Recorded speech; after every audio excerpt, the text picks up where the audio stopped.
L'immigration au Canada n'a pas voulu me donner le permis de travail. Dans une lettre du Bureau d'immigration, réfugiés et citoyenneté canadienne, on lui donne 90 jours pour quitter le pays. L'immigration canadienne de nos jours vraiment touche tout le monde. Personne vraiment n'est à l'abri en fait. Quand je dis personne n'est à l'abri, c'est juste que quand peut-être si tu arrives à un permis de travail et tout, que ton travail peut-être ne répond plus au marché du travail, c'est sûr que peut-être en voulant renouveler ton permis, ça peut être refusé, on ne sait jamais, ça peut l'être. Ou alors le travail que tu fais n'est pas... en fait, quelqu'un d'autre peut te remplacer facilement. Et là, je vous parle ici d'un prêtre. Le prêtre qui s'appelle Stéphane, je pense, originaire du Congo. Que lui, il exerçait. Il était venu en permis de travail religieux, quoi. Du coup, son permis a expiré. Première fois, il est là depuis 2010. Son permis était en paix. Son permis de travail est arrivé, il a eu le temps de renouveler jusqu'à 2015.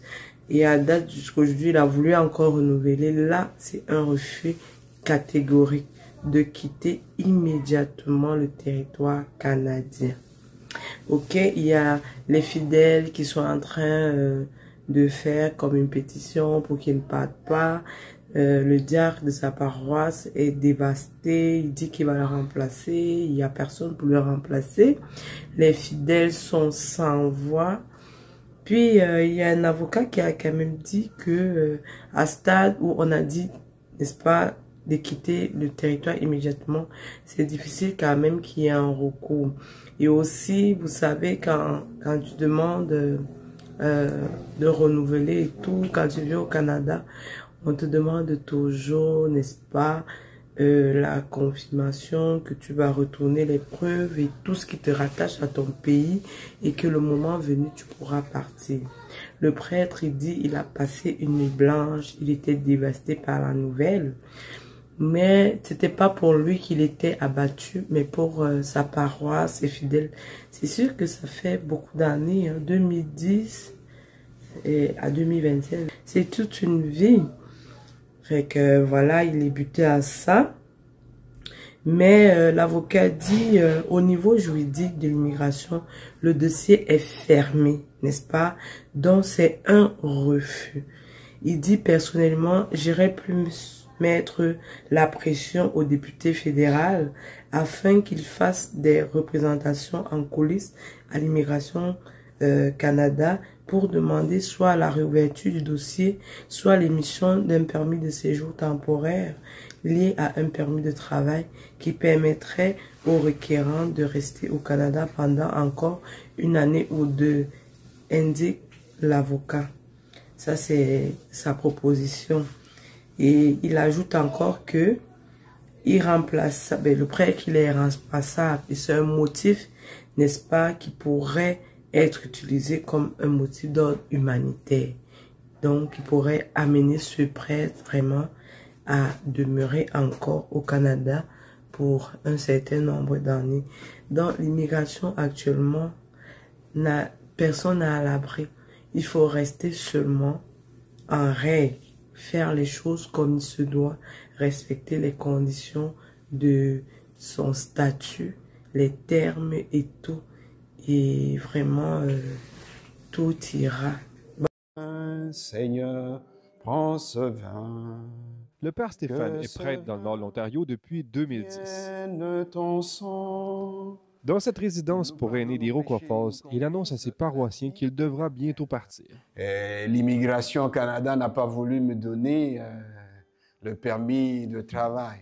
Dans une lettre du Bureau d'immigration, réfugiés et citoyenneté canadienne, on lui donne 90 jours pour quitter le pays. Quand j'ai reçu la nouvelle, je veux dire en toute sincérité que j'ai pas dormi. Je perdis le sommeil et puis j'essayais de dormir, mais je me réveillais. Que ton nom soit sanctifié, que ton règne vienne, La petite communauté d'Iroquois au tiers francophone est sous le choc. J'ai pas aimé ça bien, bien, parce qu'il est vraiment bon. Qui va le remplacer? Il n'y en a pas d'autre prêtre. On a besoin de lui. Nous autres, on était tous en choc. On était tous... Père Stéphane croit pourtant avoir suivi le processus administratif à la lettre. Je peux dire en toute sincérité que j'ai appliqué comme il faut. Mais ça dépend de celui ou de la personne qui a jugé mon cas pour dire non, ben, je ne sais pas pourquoi. Vous ne faites pas renouveler, comme ils ont-ils donné une raison? C'est que Immigration Canada reproche aux requérants de ne pas avoir été en mesure de démontrer qu'elle allait repartir. Cet avocat spécialisé en immigration a révisé la lettre de l'IRCC. Et dans les notes de l'agent, on voit qu'il y a eu plusieurs demandes qui n'ont pas été fructueuses de résidence permanente. Donc, on voit qu'il y a un enjeu de double intention. Le prêtre ne cache pas son statut précaire à ses paroissiens. Non, je ne suis pas un citoyen canadien, donc je n'ai pas encore la résidence permanente. Ben, il y a beaucoup de choses qui entrent en jeu là-dedans aussi. Oui. Tout honneur et toute gloire. Selon l'avocat spécialisé pour le ministère, le dossier est clos. Une seule autre avenue peut être envisagée. J'irais plus vers le député fédéral qui, lui, pourrait faire, via son canal de député, faire des représentations à Immigration Canada. Mais au niveau de l'immigration, je vous le répète, le dossier est fermé. Par courriel, Immigration, Réfugiés et Citoyenneté canadienne refuse de commenter un cas en particulier. Le député fédéral Gaétan Mallette n'a pas non plus souhaité commenter la situation. J'espère qu'ils vont changer d'idée, qu'on va envoyer assez de lettres et puis qu'on va communiquer avec eux autres comme vraiment l'importance. Le père Stéphane n'a toujours pas réservé son avion de retour vers la République démocratique du Congo. Il continue de célébrer des messes et garde espoir de pouvoir rester au pays. Ben, merci pour votre soutien. Ici Jimmy Chabot, Radio-Canada, Iroquois.